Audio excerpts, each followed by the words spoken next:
Hey guys, it's Kingdom Orange 2 here, and welcome back to my channel. Ever since I was a small child, I've always been weirdly obsessed with geography, so today I thought it would be fun if I created a video guide that explained all of the locations within the Winx Club universe. Now throughout the show, the writers tend to throw around a lot of different geographical terms such as realm, dimension, world, and universe, and with this video I want to give you guys a better understanding of the true definition behind these words and how they apply within the Winx Club series. Obviously, this was a bit difficult to do because this is a fantasy show, and applying scientific words to fantasy is a bit illogical. However, I think this video will better help explain what the writers of Winx Club were trying to envision when coming up with the names and visuals behind their various settings. So, without further ado, let's fly right into it. The Magic Universe. The Magic Universe, also referred to as the Magic Dimension, is the name of the location in which the majority of Winx Club takes place. Now, real quickly, for the sake of this video, I will only be referring to it as the Magic Universe, and let me explain why. The literal meaning of the word dimension has no relation to fantasy. However, a parallel dimension is often referred to as a hypothetical universe existing alongside our own,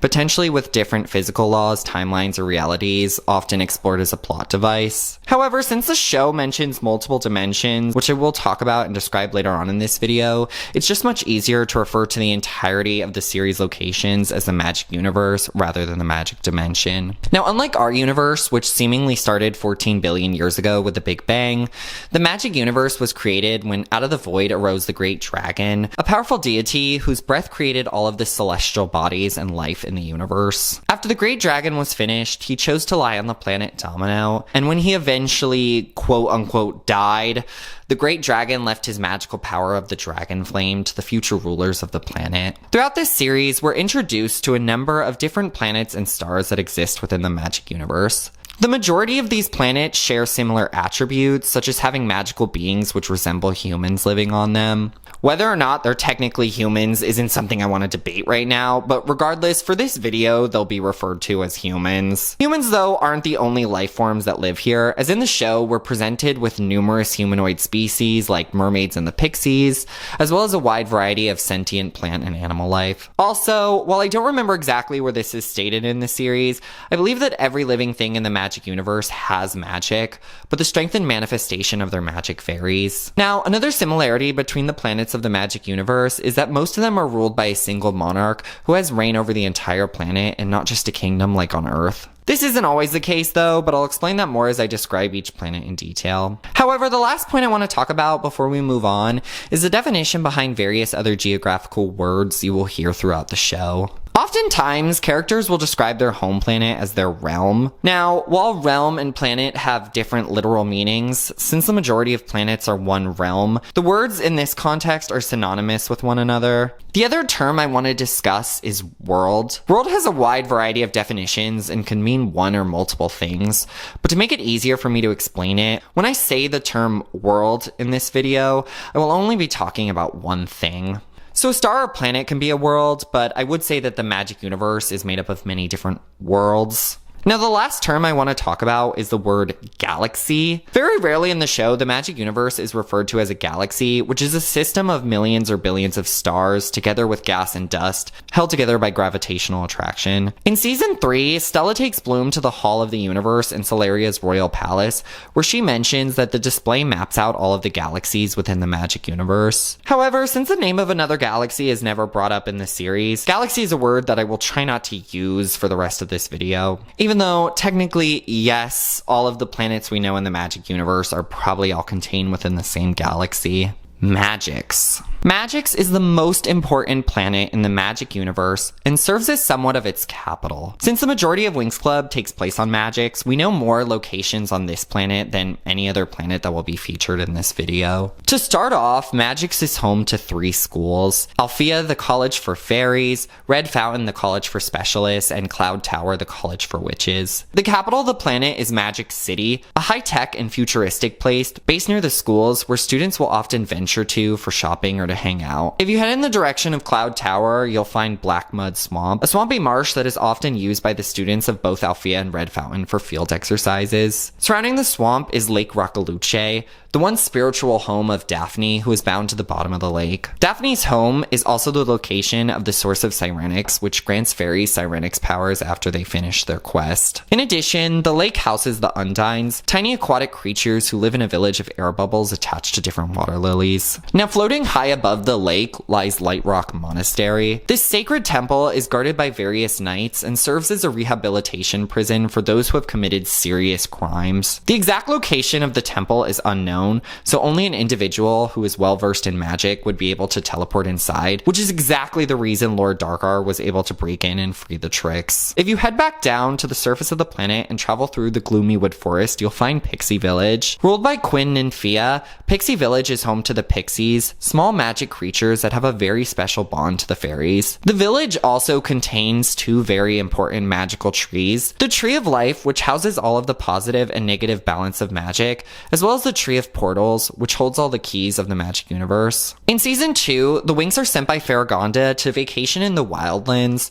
a magic-free area that is divided amongst 3 different habitats. At the top of the Wildlands lies the mountains, which are covered in snow and used by the Winx and specialists for skiing. The second area is a coastal woodland, which is a perfect spot for camping. However, its jungle is filled with dinosaur-like animals and trolls. Lastly, the Wildlands are surrounded by the city of Adquistis, where the Winx go to shop for camping gear and supplies. You can also tell, even by just the short glimpse we see of the city, that its design was heavily inspired by the Federal District on the planet Coruscant from the Star Wars movies. Finally, if you head beneath the surface of Magix, you'll find the former home of the Shadow Phoenix. Located deep underground, Lord Darkar's fortress is a dark and gloomy place and is surrounded by a herd of his scary shadow monsters. Even deeper than that castle, though, is the Kingdom of Downland. Ruled by Princess Amentia, the Kingdom of Downland is home to the Downlanders, a humanoid species who are magically bonded to a crystal that are found in the caves that surround the city. Andros. Andros is the home planet of Aisha, and since it's 90% water, it has a bit of a unique monarchy system. The surface area is inhabited by humans, wizards, and fairies, and is governed by Crown Princess Aisha and her parents King Terador and Queen Niobe. Many nobles also live on the surface kingdom, such as Naboo's parents, who are regarded to be the richest family on the planet. Additionally, the society of the surface kingdom of Andros seems to be the most conservative and traditional in comparison to most other realms in the magic universe. Now, alongside this surface area lies the underwater kingdom, the home of the merfolk,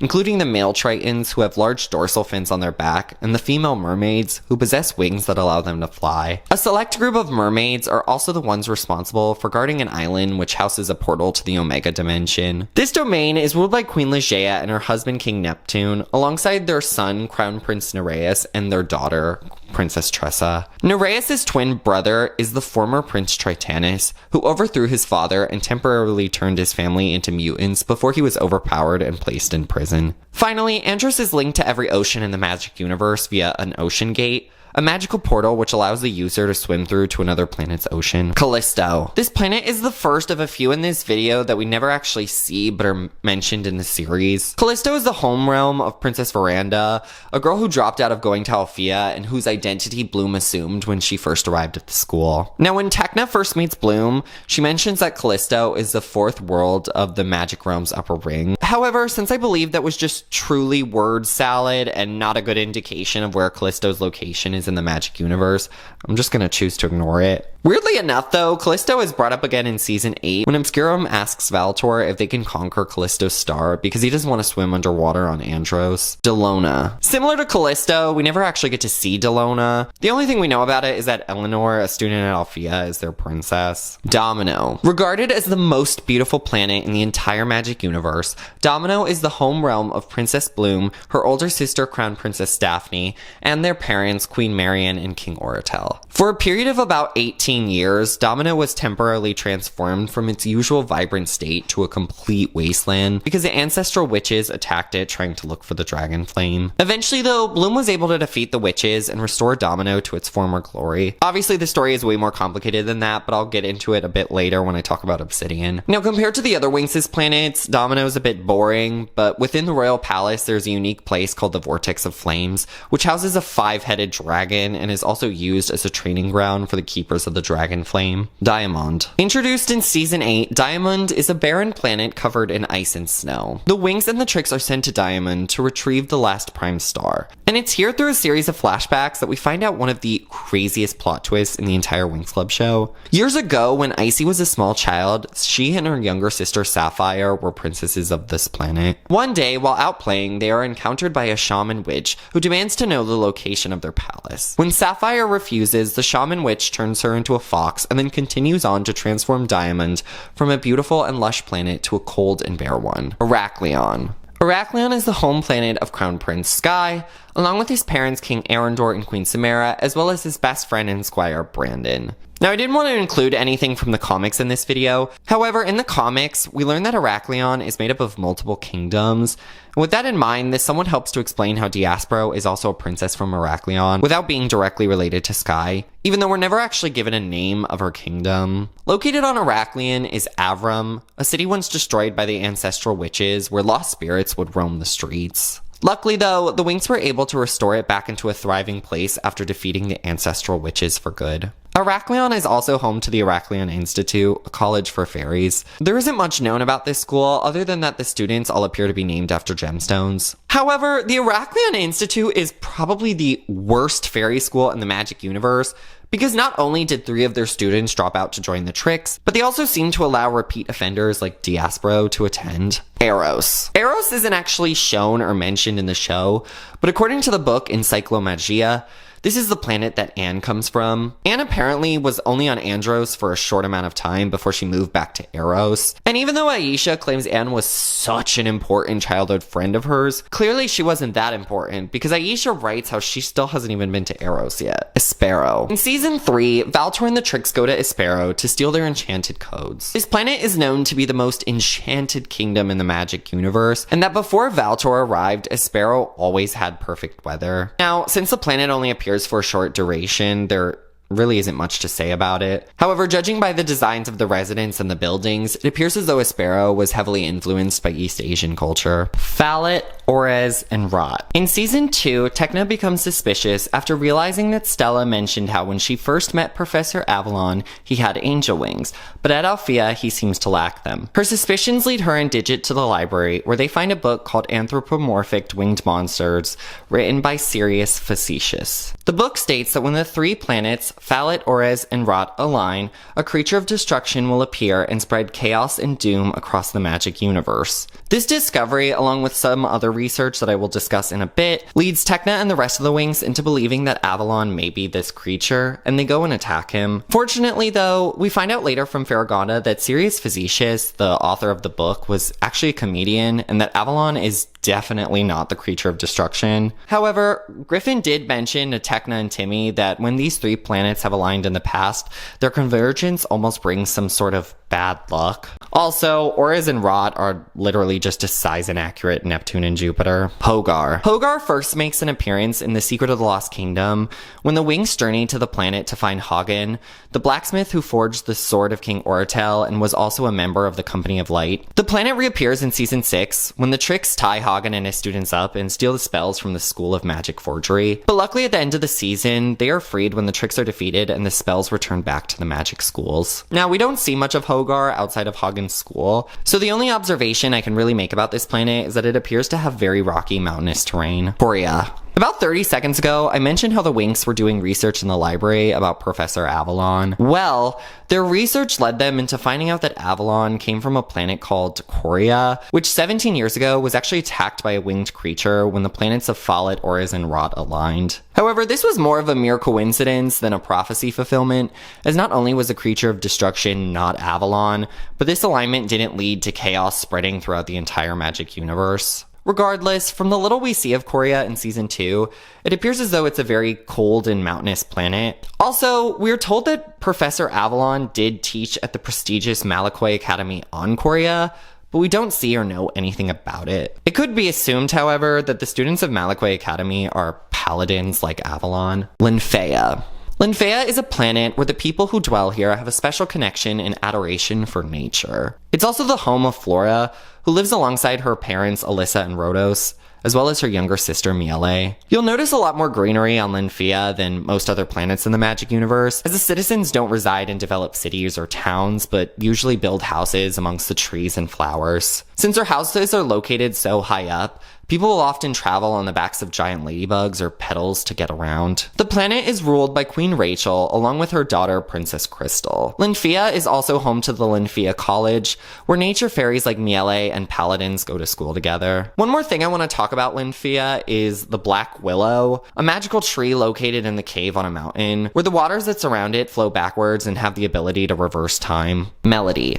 Ruled by Princess Galatea and her father King Goromius, Melody is the planet of music. Also the home of Musa, here she lives with her father Hobo, who was apparently so poor that he couldn't afford medicine for his late wife Maitland, but they could afford to own a second summer home along the wharf. Regardless, beneath the wharf's waters live the singing whales, whose essence protects the magical balance of the planet. Melody is also home to the prestigious music school, the Golden Auditorium. Here the students all dress in these semi-Baroque inspired uniforms, with the girls wearing their hair in ways that mimic the wigs worn by classical composers. On Melody, there's also this really cool disco where the Winx battle with the Tricks in a dance competition to earn the 5th Prime Star. Though I'm not entirely sure why Galatea would allow Icy to compete, especially after what she did to her in season 3. Ohm. Also known as Planet Chill, Ohm makes its first and only appearance when Darcy tells Valtor he should conquer another world in order to help him relax. Valtor then goes to Ohm and fights 4 humanoid monkey warriors, before defeating them and stealing the planet's magic, held within a set of wind chimes. Similar to a sparrow, Ohm seems to have an East Asian influence,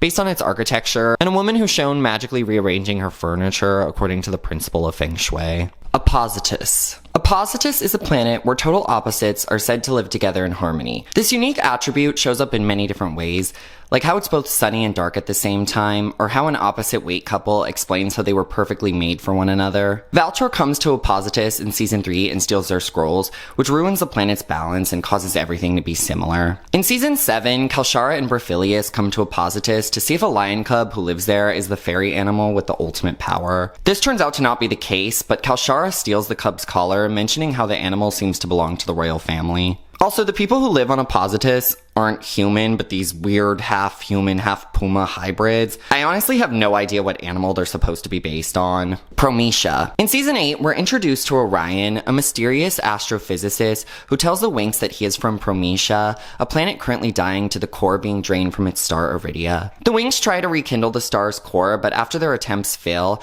are tricked by Orion, who is in turn being deceived by Valtor, into using an artificial light enhancer, which will supposedly pinpoint the exact location in which the Winx need to regrow Prometia's plants. This, however, turns out to be a trap, and the Winx are captured by Orion's ruby excavator. Luckily, though, Stella and Flora remain uncaught, and they use their combined cosmics powers to temporarily revive Prometia's vegetation. Pyros. Initially, Pyros was referred to as the Island of Dragons, but according to the Winx Club website, it's a planet, so we'll just go with that. Pyros is a completely undeveloped place with territorial dragons who live amongst the various rainforests and volcanoes.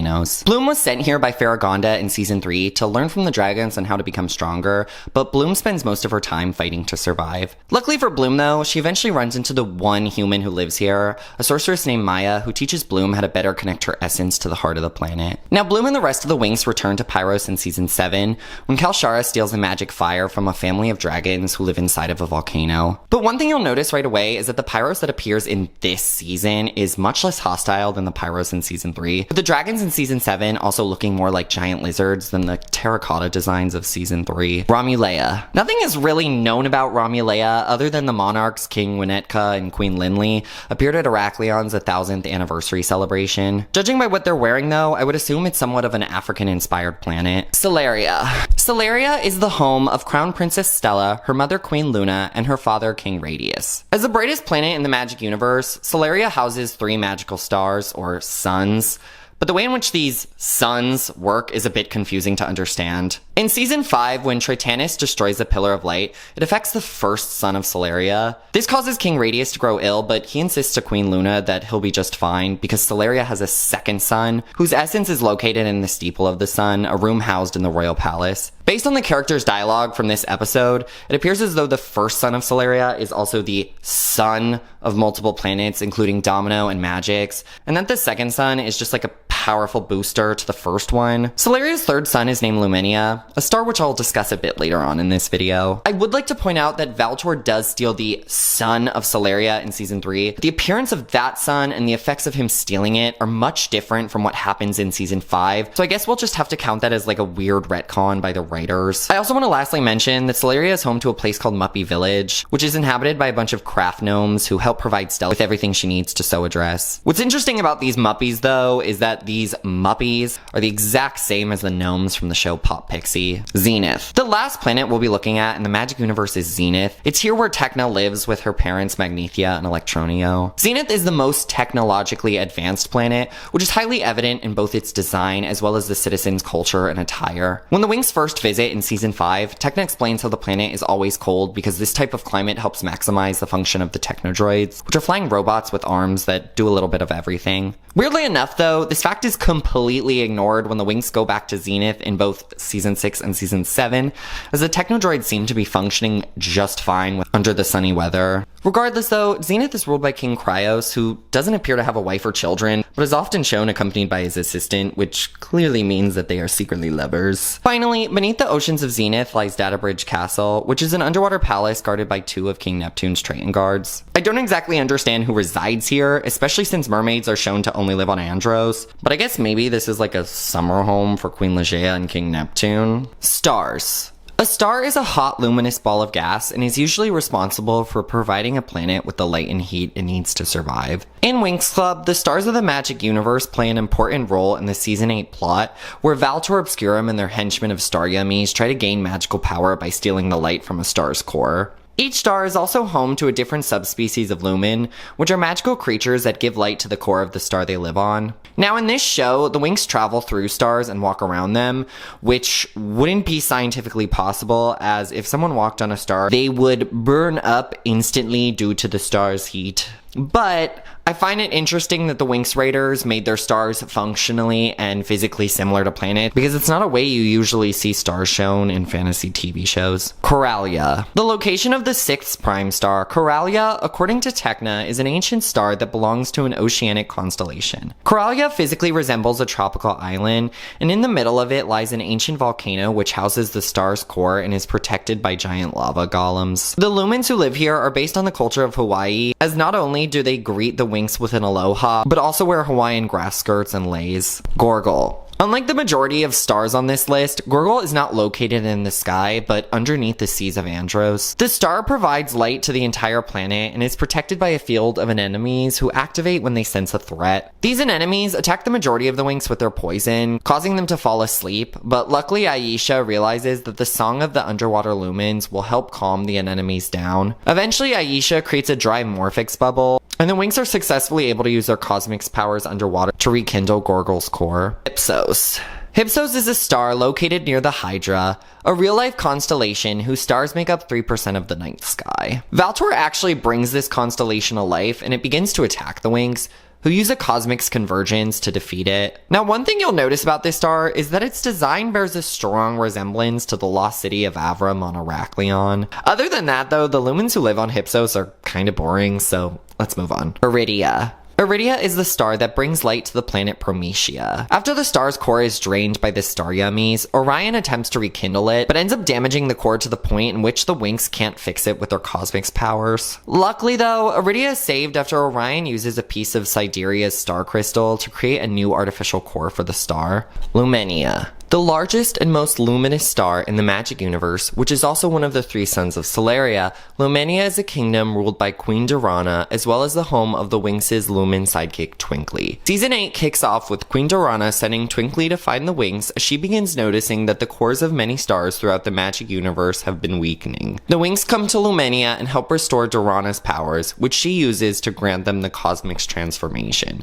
We also find out later that Obscurum is actually Durana's older brother named Argan, who became evil after he felt unimportant and pushed to the side by both Durana and the Lumens. However, Durana acknowledges her wrongdoings and through a magical hug turns Obscurum back into Argan, allowing him to rule by her side as king. Monoceros. A lush and beautiful star covered in rainbows, the Winx travel to Monoceros to find the location of the third prime star. Here they learn that in order to get it, they must cross a magical barrier over the floating rocks, which can only be reached by bonding with one of Monoceros' magical unicorns. However, their attempt to cross is stopped by a temperamental unicorn named Aryo, who had his horn broken after trusting the wrong rider. Weirdly enough, Diaspro and Sky are also here because Diaspro tricked him into looking for the lost locket of Heraklion, which doesn't actually exist. Fortunately though, Diaspro bonds with Aryo, and with the unicorn now in a better mood, the Winx can finally make it over to the floating rocks. Peripla. So I debated whether to put Peripla in this video because Peripla isn't actually a star, it's a starship.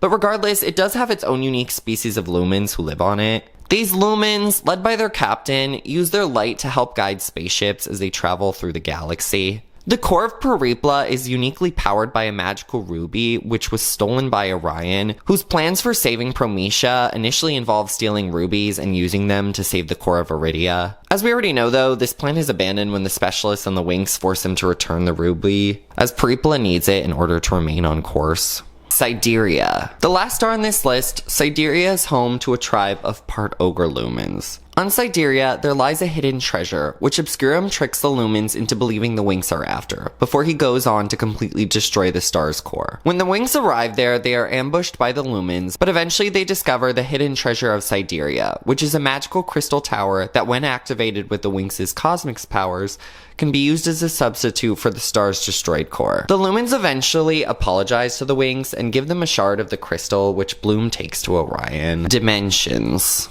I mentioned earlier in this video how the word dimension has really no exact meaning when used in a fantasy setting. In regards to the Winx Club series, dimensions are defined as places that are separate from the magic universe but are still connected to it. Technically, land cannot just float around in space, so you could argue that when the writers use the word dimension, they're just using it as another word for planet. Unfortunately though, this doesn't work for a majority of the dimensions featured in the show, as they are said to be located within a weird position of space and time. I cannot really explain how this makes sense because I'm not an astrophysicist, but I believe when the writers use the word dimension, they want to conceptualize a place that sorta exists on its own. This isn't an issue that's exclusive to Winx Club, as most fantasy writers never fully explain the entire physical landscape of the parallel dimensions they create, but the best thing I could compare it to would probably be the Christian concept of heaven. Nobody truly knows where heaven is, but many people interpret it to be located somewhere in the Earth's sky. Regardless though, one thing I've always noticed about most dimensions in this show is that the Winx cannot directly fly to them, but will usually have to teleport themselves inside via some sort of portal. This obviously isn't always the case, but I wonder if this is purposely done by the writers to make sure we as the audience know that these two locations are not just nearby planets. Dark Dimension. We never actually see the Dark Dimension, but it is mentioned a couple times in the show. In season 3, Valtor lies to Bloom and tells her that he trapped her mother using a spell he learned from the rock cannibals of the Dark Dimension. Valtor also later gives Icy some ancient crow's dust from the Dark Dimension, and she's able to temporarily render Bloom powerless until the rest of the Winx show up and save her. Now, the Dark Dimension is brought up again in the last episode of the show, when Valtor is shown speaking to a group of shadows who he refers to as his brothers, and tells them that when he gets the wishing star, he will use its powers to break the seal and set them free. This plot was never elaborated on further, but I do know that the Winx actually journeyed to the Dark Dimension in issue 97 of the comic books. I just can't tell you what happens in the story because I I'm too lazy to read it. Golden Kingdom. Deep within the Veil Mist Forest on Magic lies the Red Tower, and at the base is the door to the Golden Kingdom. Once the Winx make it inside, they come to a golden hall filled with a water basin in the center. Here they meet the Council of Elders, which are beings who have existed since the beginning of the magic universe and claim to live as part of time and outside of time. Whatever that means. The Winx tell Arcadia, the first fairy, that they have come to obtain the Water Stars, which were collected by a group of wizards and sent to the Golden Kingdom years ago because of their constant clash with the Dragon's Flame. Arcadia agrees to give the Winx the Water Stars, but only if they're able to make it through the Crystal Labyrinth, a test which proves if the Winx care more about themselves or the magic universe. The Winx are successful in making it to the end of the maze and are given the Water Stars as a reward. Infinite Ocean. The Infinite Ocean is an underwater realm that is essentially just one giant endless ocean. This dimension can be reached in two ways. The first is by acquiring Sirenics, an archaic transformation which allows a fairy to create their own ocean gate and directly teleport here. The other way is by absorbing the powers of multiple guardian Selkies, little aquatic creatures who are responsible for protecting the ocean gates of various planets throughout the magic universe. The Infinite Ocean is also the home of the Emperor's Throne, an ancient artifact that when sat upon grants the user with immense magical power and the ability to control the waters of all the planets in the magic universe. Once Tritanus arrives in the Infinite Ocean, he attempts to activate the Emperor's Throne, but is unable to do so due to there being damage on the throne's legs. He decides that the only way that the throne can be repaired is by stealing the seals from the pillars of the Infinite Ocean. These three pillars serve as the foundation of the magic universe and maintain control and balance within it. Eventually, with a combination of two of the seals and Aisha's Sirenix powers, Tritanus is able to activate the Emperor's Throne, but the power of the throne causes him to lose control, and he is defeated by Bloom and sent to oblivion. Now, in the movie Mystery of the Abyss, we find out from Palatea that there is an even more powerful source of magic in the Infinite Ocean, known as the Pearl of the Deep, which is responsible for keeping the dimension pure and balanced. Palatea deceives the Trix into bringing it to her, a plan which involves freeing Tritanus and finding out the Pearl's location from Omnia. With the Pearl in her possession, Palatea is able to hypnotize the Trix, Tritanus, and the mutants into attacking the Winx, but Serena is able to snatch the Pearl out of Palatea's hands, and the Winx destroy Palatea for good with the Sirenix convergence. Legendarium World. Probably the most confusing location to explain in this video. The Legendarium World, also known as the Dimension of Legends, is a place where fictional characters from various tales and stories throughout the magic universe live. The entire dimension is contained within a book called the Legendarium, which was created by Acheron, who wanted to use it to become the most powerful sorcerer in the magic universe. Now, I'm a bit unsure if Acheron created the entire Legendarium world, or just gathered the stories into a magical book to serve as a quasi-gateway, but regardless, Acheron became trapped within its pages because he overspent his time there. Eventually, though, the Legendarium came into the possession of a young witch from Earth named Selena, who as its keeper is able to summon characters into the real world by reciting the stories from the book aloud. Throughout Season 6, Selena constantly sends creatures from the book to attack the Winx. The Winx, however, eventually realize that the only way to defeat Selena is by locking the Legendarium forever. In order to do so, they must forge the Legendarium key, and it's through this endeavor we get a bit more insight on how the layout of the Legendarium world works. While inside the Legendarium world, the Doorway of the Worlds tells the Winx that creating the Legendarium key requires the girls to locate two pieces, the Silver Spear and the Fantasy Emerald. These two objects are located in the Legendarium world, but in order for the Winx to obtain them, they must use their mythic swans in the real world and then teleport into the Legendarium world based on where their wands glow. So with that in mind, this seems to suggest that depending on where you teleport from the magic universe will affect where you end up in the Legendarium world, which in turn probably means that the Legendarium world is huge and may in a sense be mirrored exactly like the magic universe. Regardless though, the last thing I want to mention is how someone is able to get in and out of the Legendarium world. The Winx have their mythic swans, which when they summon allow them to teleport inside and outside of the book. The way the Trix, however, get inside of the Legendarium world is a bit more confusing. Since Selena is the keeper of the book, she can send anyone she wants to inside of it, but every time she sends the Trix, they have to play a role of a character. So for example, when Selena brings Icy inside of the Legendarium, she becomes the Snow Queen. I guess technically when the Winx enter, they also play the role of the ancestral fairies, but I don't even want to think about that because this is already so hard to explain. Now I mentioned earlier on that Acheron overstayed his time in the Legendarium world, and that's how he ended up becoming trapped there. Well, if you're powerful enough, you can still manage to escape regardless as to whether or not you become fictional. Towards the end of season 6, Selena steals a spark of Bloom's dragon flame, which allows Acheron to escape. And also, even though Bloom's image appears in the Legendarium book, she's still able to teleport herself out. The Tricks, too, even manage to eventually escape thanks to the ultimate power of the fairy animals, which Raphilius uses to summon the most powerful army of animals from the magic universe and beyond. Well, because the Tricks just happen to have bonded with these fairy animals while inside of the Legendarium world, they are set free.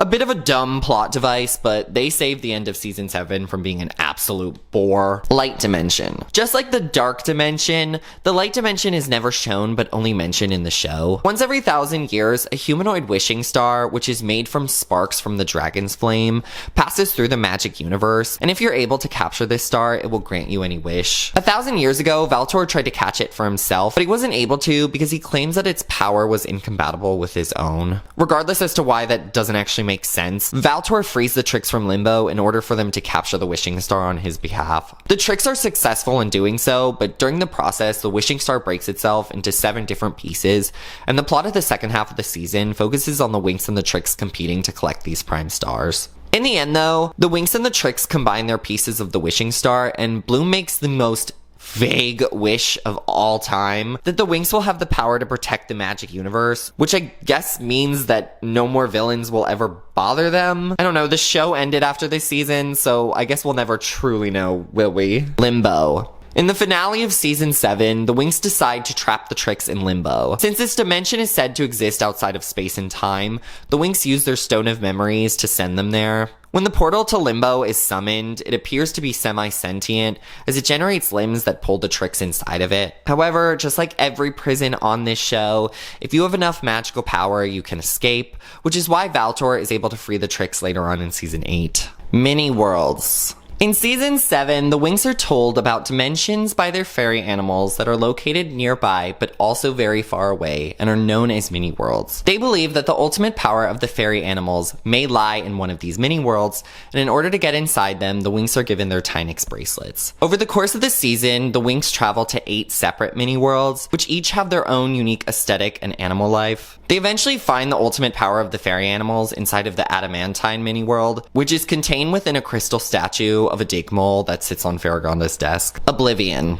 The first of the 3 prison dimensions that sound the same. Oblivion is a word that means the state of being unaware or unconscious of what is happening. It is first mentioned back in season 2 when the Tricks are exiled here by Lord Darkar after refusing to share the power of Relix. The Tricks, however, are able to escape Oblivion by fusing themselves into the Megatrix and somehow manage to teleport themselves inside of Relix. At the end of season 5, the guards of King Neptune create a portal and send Tritanus here. However, the Tricks cast a powerful evil spell which temporarily frees him. With Tritanus once again wielding the power of the Emperor's throne, he closes all of the gates to the Infinite Ocean, except for the one that is found in Oblivion. In order to save the Infinite Ocean, the Winx decide to teleport themselves into Oblivion, and we finally get to see what the inside of this dimension looks like. Here, inmates are imprisoned within giant cube cells and spend their time being plagued with false visions. However, like I always say, if you're powerful enough, you can escape most of the prison dimensions, and Bloom is able to snap out of her daydreaming and free the rest of the Winx. The girls eventually manage to escape Oblivion by creating a portal and teleporting themselves into the Infinite Ocean.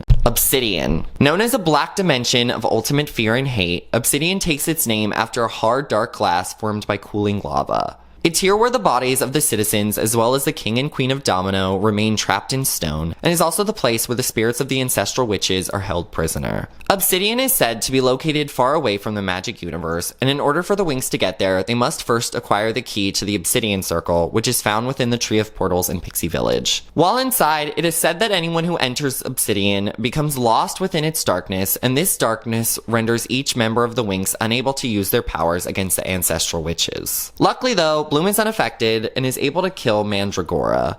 with her blast completely destroying Obsidian and in turn restoring the planet of Domino and freeing its trapped citizens. We find out later though that by Bloom destroying Obsidian, she accidentally freed the Ancestral Witch's spirits as well. Omega Dimension. Taking its name from the last letter of the Greek alphabet, the Omega Dimension is another prison dimension in which its inmates are locked inside of cells made of frozen ice shards. Now, what's honestly a bit confusing to me is that practically every statement made about this place turns out to be false. First of all, the Omega Dimension isn't even a dimension. It's a planet. Not only do we see a shot of the planet in one episode, but Bloom refers to the Omega Dimension as a planet multiple times in season 3. Also, the Omega Dimension is supposed to be escape-proof and is guarded day and night by a bunch of ice serpents who will freeze prisoners if they somehow manage to get out of their frozen cells. This is somewhat true, as the Trix and Valtor only escape by baiting the ice serpents into blowing open a portal that links to Andros, which in turn causes an overflow of negative energy that melts a cell of many of Omega's prisoners, allowing them to roam onto Andros. Tacna, though, manages to seal the portal,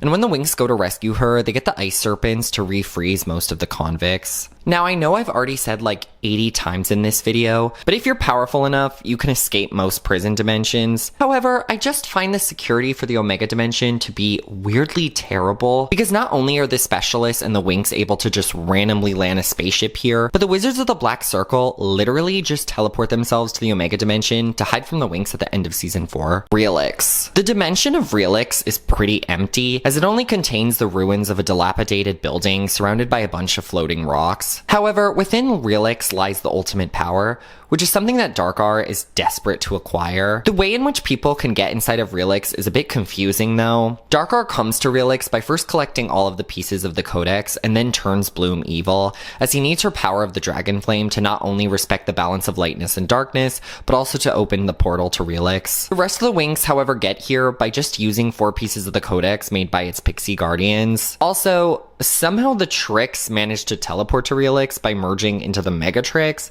but like I said earlier, how that happens is never really explained. Regardless though, once Darkar gets here, he has Bloom start an incantation to activate the crystal which contains the ultimate power, but before he can entirely absorb it, Sky manages to turn Bloom good again. After Charmix convergence, Darkar is defeated and Relix seems to fall apart for good. Earth. So I placed Earth in its own separate category because even though Farragonda claims that it was once part of the magic universe, I'm not really sure how that would make sense. The magic universe, not our universe, was created by the Great Dragon, so unless the Great Dragon also produced our solar system, humans just don't know that. I can't seem to wrap my head around how this works. Unfortunately though, since the events of season 4 onward just add more fuel to this confusion fire, for the sake of the video, we'll just have to keep on trying to understand it. There are many locations on Earth that are shown throughout the series, but since I don't want to take an hour explaining all of them, we're only going to focus on some of the most important ones. Along the coast of California is the fictional city of Gardenia, which is where Bloom is sent to live as a baby by Daphne and grew up with her parents Mike and Vanessa. Roxy, the last fairy on Earth, was also born here, along with Bloom's childhood friend Selena. When Selena grew up, she eventually became a student of Eldora, a fairy godmother who lived in a house right next to the forest in Gardenia. Now, even though Selena and Eldora's existence directly contradicts what was established in season 4,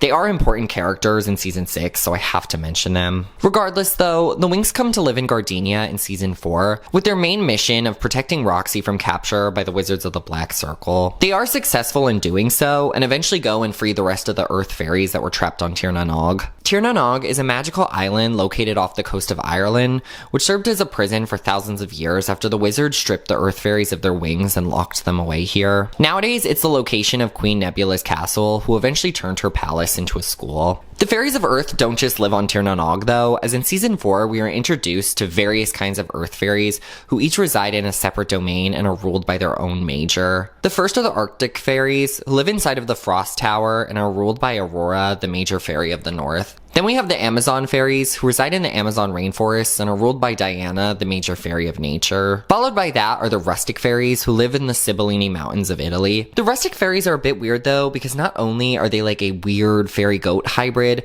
but their leader Sibylla, the major fairy of justice, looks nothing like them. Finally, Tir na Nog is actually home to its own kind of fairies. The first are the Royal Guard fairies, who actually were in charge of protecting Morgana before she stepped down as the fairy queen. There's also the Warrior fairies, fairies, the followers of Nebula, who was originally the Major Fairy of Peace and then temporarily the Major Fairy of War. If you liked this video today and want to see more content in the future, make sure you hit that subscribe button and give this video a thumbs up. Thank you guys so much for watching today, and I will see you soon. Bye!